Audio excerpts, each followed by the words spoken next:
Hello student, मैं shine Luthra. आज मैं आपको इस वीडियो में क्लास 5 की हिंदी मीडियम की मैथ्स का पेज नंबर 120 से करवाऊंगी। इससे पहले के सभी पेजेस हमने चैनल में अपलोड कर दिए हैं, आप जाके देख सकते हैं। आज हम करेंगे यहाँ से भारत के अलग अलग राज्यों में आए नर्तक यानी कि डांसर जो होते हैं। बच्चों ने बहुत सी झांकियां नर्तकों को देखा। कर्नाटका से आए नर्तक सबसे अच्छे थे। इन लोगों को दिल्ली आने के लिए कितनी दूर यात्रा करनी पड़ी?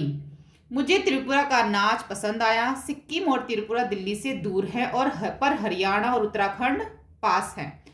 तो यहाँ पर जो है उसके बाद है, नीचे दिए गए भारत के नक्शे को देखो और उन राज्यों को ढूंढो जिनके बारे में ये बच्चे बात कर रहे हैं।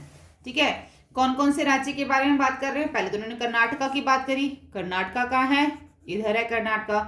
फिर उन्होंने दिल्ली की बात करी, तो दिल्ली कहाँ है? यहाँ पर दिल्ली है। फिर उन्होंने त्रिपुरा और मुझे त्रिपुरा का नाच पसंद आया। सिक्किम, त्रिपुरा और सिक्किम, देखो सिक्किम तो यहाँ पर है और जो त्रिपुरा है वो हमें इसमें देखना है कि त्रिपुरा कहाँ पर है।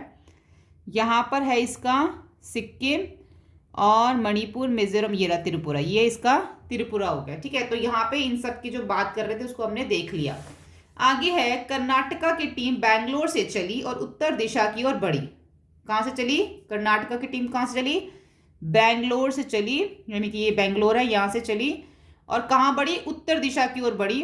दिल्ली तक पहुंचने के लिए उसे किन किन राज्यों से गुजरना पड़ेगा? भारत के नक्शे से ढूंढो। देखो, अगर वो बैंगलोर से चल रही है, इट मीन्स ये कर्नाटका से जो चल रही है, अब उसको दिल्ली पहुंचना है, तो उसको कौन कौन से जो राज्यों से होके जो है उसको गुजरना पड़ेगा। तो बैंगलोर से दिल्ली पहुंचने के लिए टीम को यहां से, देखो पहले उसको महाराष्ट्र जाना होगा, महाराष्ट्र के बाद उसको मध्य प्रदेश जाना पड़ेगा, मध्य प्रदेश के बाद कहाँ जाना पड़ेगा? उत्तर प्रदेश, और उत्तर प्रदेश के बाद जो है वो दिल्ली है। ठीक है, एक तो ये रास्ता है। दूसरा हम ये कह सकते हैं, यहां से कर्नाटका से महाराष्ट्र, महाराष्ट्र से मध्य प्रदेश, मध्य प्रदेश से राजस्थान भी जा सकता है और राजस्थान से फिर जो है आगे हरियाणा और फिर दिल्ली। दो रास्ते हैं, इधर से भी जा सकता है और इधर से भी जा सकता है। तो उसको दिल्ली से बैंगलोर से दिल्ली जाने के लिए उसको कहाँ कहाँ से निकलना पड़ेगा? महाराष्ट्र, मध्य प्रदेश, उत्तर प्रदेश, राजस्थान और हरियाणा। ठीक है, इस तरीके से हम लिख सकते हैं इसको। उसके बाद दूसरा बनता है कि जम्मू कश्मीर दिल्ली से उत्तर दिशा में पड़ता है, इसलिए वहां से आने वाली टीम दिल्ली पहुंचने के लिए दक्षिण की ओर चली जाती है। वे कौन कौन से राज्यों से गुजरती है? यानी कि जो जम्मू कश्मीर है वो दिल्ली से, अगर हम दिल्ली से देखें तो जम्मू कश्मीर उत्तर दिशा की ओर पड़ता है, इसलिए वहां से आने वाली टीम दिल्ली पहुंचने के लिए दक्षिण की ओर जाती है। ठीक है, वे कौन कौन से राज्यों से गुजरती है? तो दिल्ली से जम्मू कश्मीर पहुंचने के लिए, अगर दिल्ली से जम्मू कश्मीर पहुंचना है तो टीम के लिए कहाँ कहाँ से होकर निकलना पड़ेगा? यहाँ से दिल्ली के बाद क्या है? हिमाचल प्रदेश है। उसके बाद हिमाचल प्रदेश, यहाँ से दिल्ली के बाद पंजाब भी है, यहाँ पे हिमाचल प्रदेश भी है, हरियाणा भी है यहाँ पर, और इन सब राज्यों से होके गुजरना पड़ेगा। यानी कि दिल्ली के बाद यहाँ पे हरियाणा पड़ गया, यहाँ पे चंडीगढ़ पंजाब पड़ गया, हिमाचल प्रदेश पड़ गया, उसके बाद जम्मू कश्मीर। तो इन सब राज्यों से होके गुजरना पड़ेगा। उसके बाद नोनू गुजरात में रहता है। नोनू का मित्र जावेद पश्चिम बंगाल में रहता है। नोनू अपने मित्र के पास जाना चाहता है, वह किस दिशा की ओर यात्रा करेगा? नोनू कहाँ रहता है? गुजरात में। उसको कहाँ जाना है? पश्चिम बंगाल में जाना है।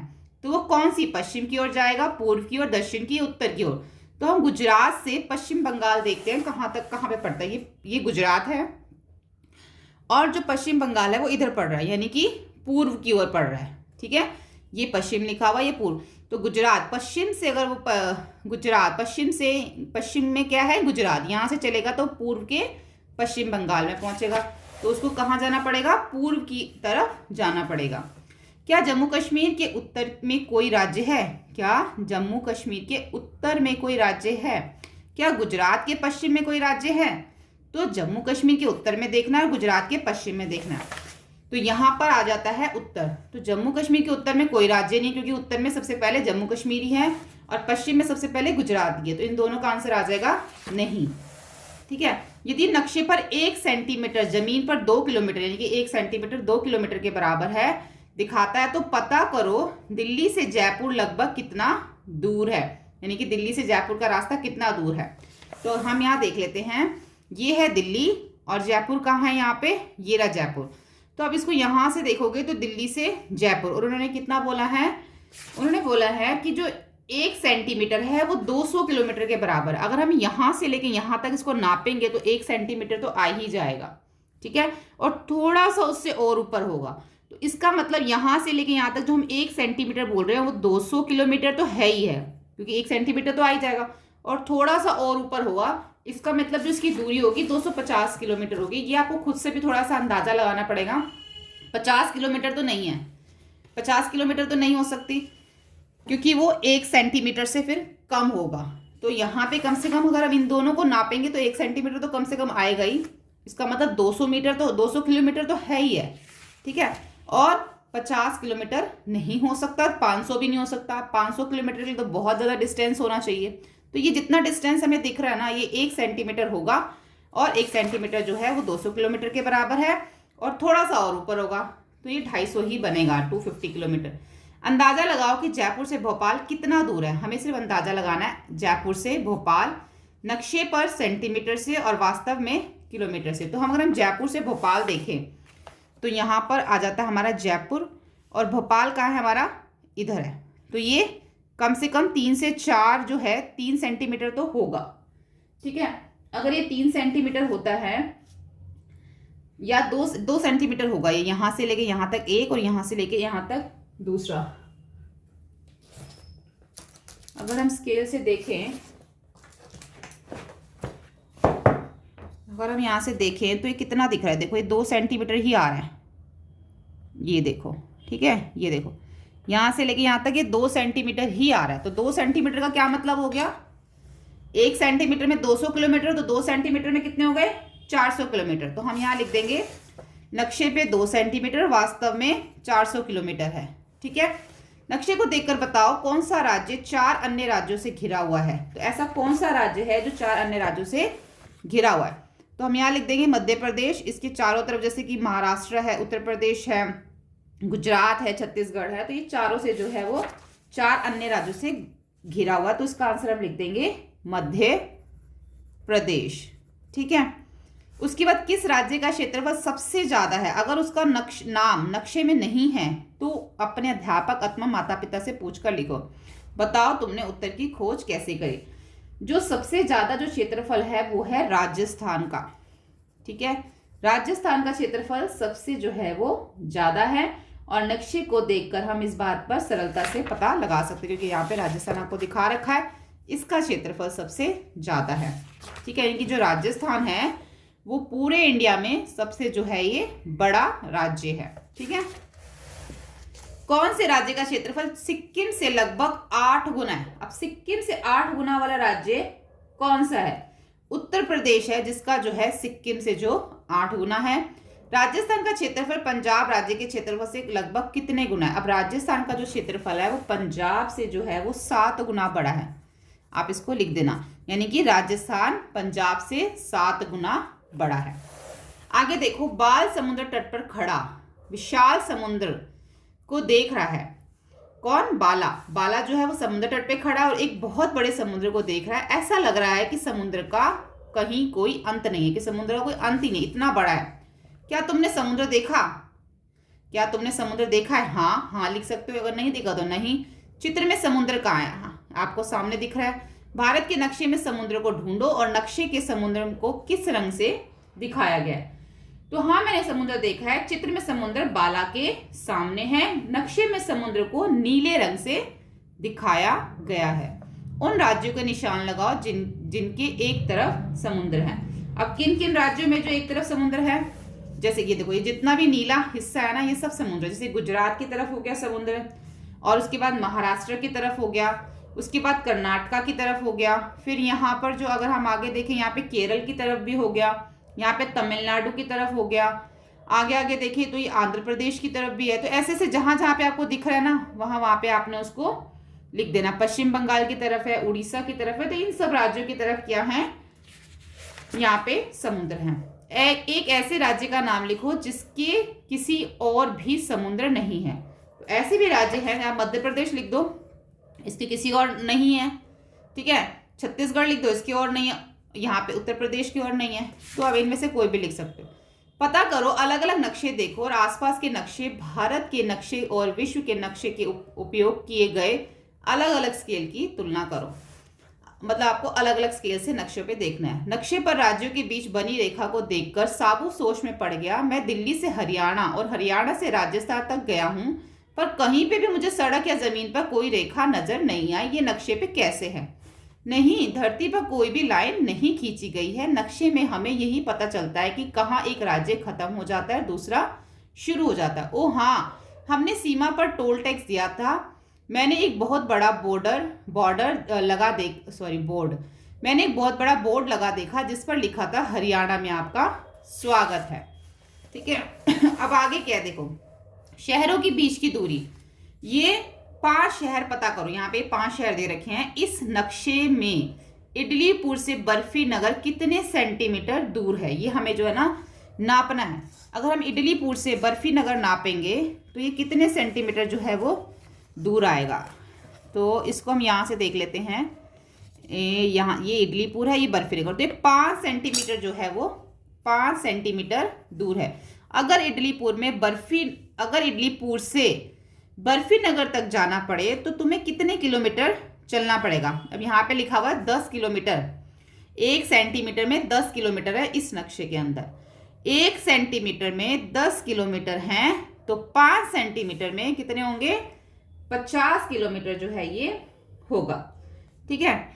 अगर हम इसको फिर से ध्यान से देख लेते हैं, ये पूरा 5 ही है, कम तो नहीं है। यहाँ से अगर हम देखें तो ये पूरा 5 ही आ रहा है, मेरे हिसाब से तो पूरा 5 ही आ रहा है। यहाँ पे अगर मैं देखूँ तो ये फिर पूरा, अगर 1 किलोमीटर में 1 सेंटीमीटर में 10 किलोमीटर है तो 5 सेंटीमीटर में आ जाएगा 50 किलोमीटर। ठीक है।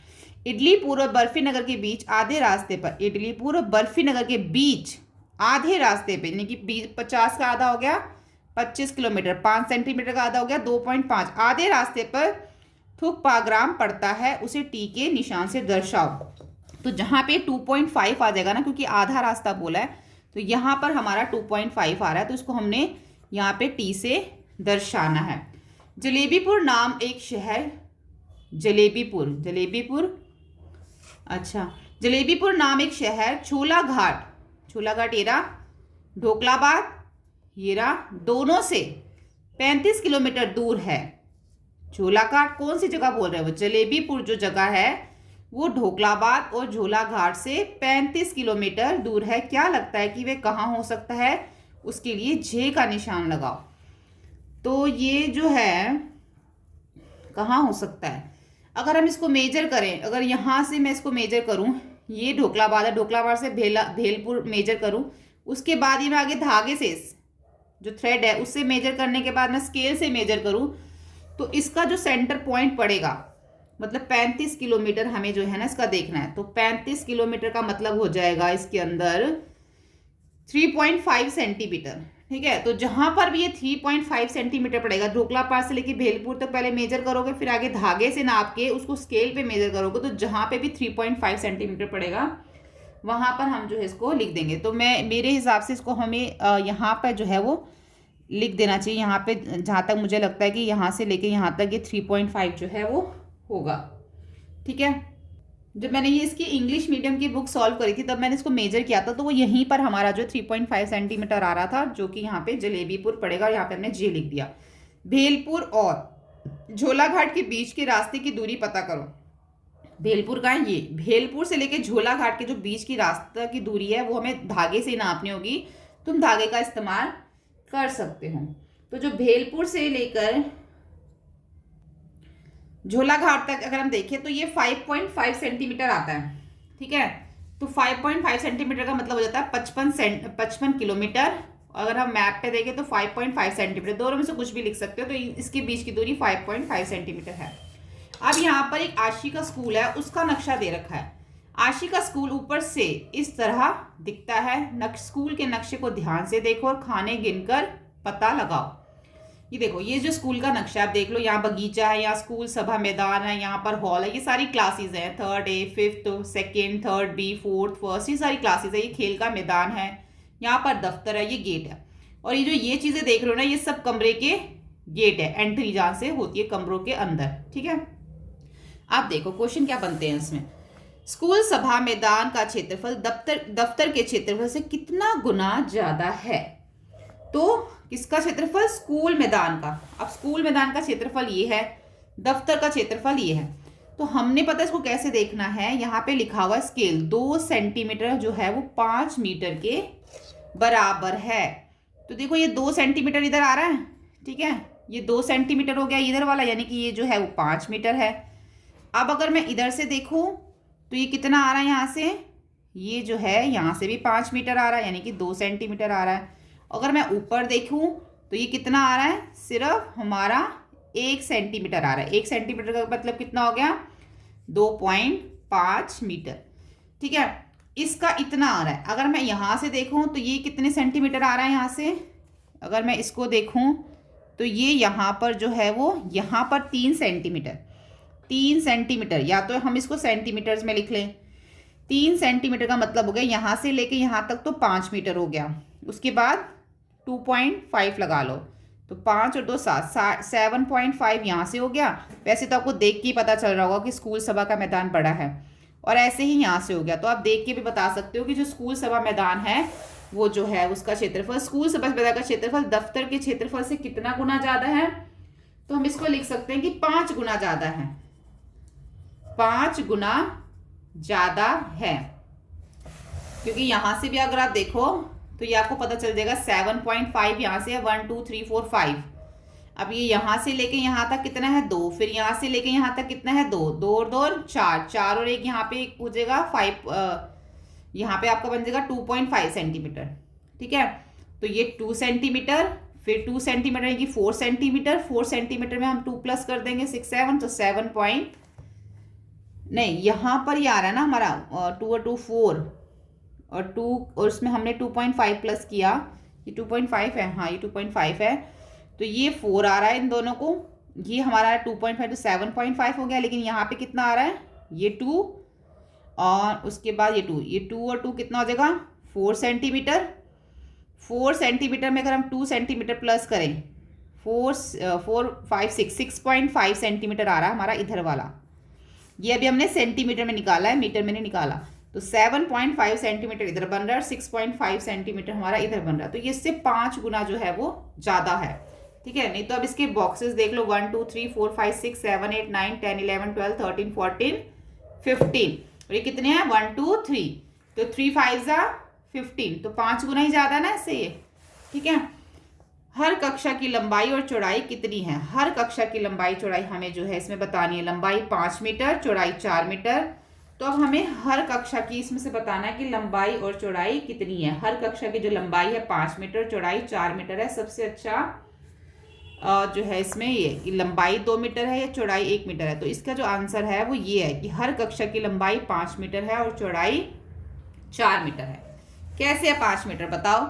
देखो ये 2 हैं, ये हो गया हमारा कितना, 2 सेंटीमीटर। 2 सेंटीमीटर का मतलब क्या है, 5 मीटर। तो हर कक्षा की लंबाई कितनी हो गई, 5 मीटर हो गई। और चौड़ाई देखो, अगर यहाँ से लेके यहाँ तक लेते हो तो ये पूरी 5 आती है। ठीक है, लेकिन ये थोड़ी सी इससे क्या है, चौड़ाई इससे थोड़ी सी कम है। मैं आपको थोड़ा पास में से दिखाती हूँ। ये देखो, अगर हम यहाँ से लेके यहाँ तक नाप रहे हैं तो हमारा ये आ रहा है 2 सेंटीमीटर। 2 सेंटीमीटर का मतलब 5 मीटर। अगर मैं यहाँ से लेके यहाँ तक नापती हूँ तो ये भी 5 मीटर आता है। लेकिन ये जो कमरा है वो यहाँ से पे इसकी दीवार है यहाँ पे, तो ये एक जो है वो पॉइंट इसका कम हो गया। तो ये कितना हो गया, ये पूरा का पूरा 2 सेंटीमीटर होता तो हम 5 लिख देते, लेकिन थोड़ा सा 2 सेंटीमीटर से कम है, इसलिए हम इसको 4 मीटर इसकी चौड़ाई मानेंगे। तो लंबाई होगी 5 मीटर, चौड़ाई होगी 4 मीटर। आशी के स्कूल के सभी कमरे कुछ ऐसे दिखाई देते हैं। ठीक है, यहाँ पे अलमारी है, यहाँ पे खिड़की है, यहाँ पे भी खिड़की है, यहाँ पे बेंच है, श्याम पट, दरवाजा, सूचना पट, प्रदर्शन पट, ये सब है। इनमें से कौन सा श्याम पट बिल्कुल सामने है? अलमारी, खिड़की, सूचना पट या प्रदर्शन पट, इनमें से कौन सा श्याम पट के बिल्कुल सामने क्या है? श्याम पट के बिल्कुल सामने है प्रदर्शन पट। इसका आंसर होगा प्रदर्शन पट। एक बार फिर स्कूल के नक्शे को देखो, अंदाजे से निशान लगाओ कि इन्हें कहाँ। अब आपने अंदाजे से लगाना है कि 3rd A और 7th A में श्याम पट कहाँ है। अब थर्ड ए हमारा इधर है और सेवंथ हमारा इधर है। कहीं पे भी आप इसको अंदाजे से बोला ना श्यामपट कहाँ है, तो यहाँ पर अगर दरवाजा है तो हो सकता है उसके सामने श्यामपट हो। ठीक है, ऐसे हो सकता है ना कि कई बार दरवाजे के बिल्कुल सामने ब्लैक बोर्ड होता है। अब फोर्थ में और टेंथ में अलमारी कहाँ है? अब फोर्थ का है हमारी इधर है, हो सकता है कि अलमारी इधर पड़ी हो। और कौन सी क्लास में? टेंथ में भी अलमारी जो है दरवाजे की इधर या इधर पड़ी हो। आपने अंदाजे से करना है। सूचना पट कहाँ है? फिफ्थ में और सिक्स्थ बी में, सेकंड में के बीच की पंक्ति की अंतिम सीट कहाँ है? प्रदर्शन पट एक में कहाँ? ये सब आपने अंदाजे से करना है। क्या थर्ड ए में बैठे बच्चे को खेल का मैदान दिखाई देता है? अब जो थर्ड ए में बच्चे बैठे हैं उनको खेल का मैदान दिखाई नहीं देता, क्योंकि यहाँ से यहाँ तक नहीं देख सकते, तो इसका आंसर होगा नहीं। ठीक है, तो यहाँ पर हमारा जो है ये कंप्लीट हो जाता है हमारा पार्ट 8। अगर आपको हमारी वीडियो हेल्पफुल लगी हो तो प्लीज़ आप इसे लाइक शेयर सब्सक्राइब करें। Thank you.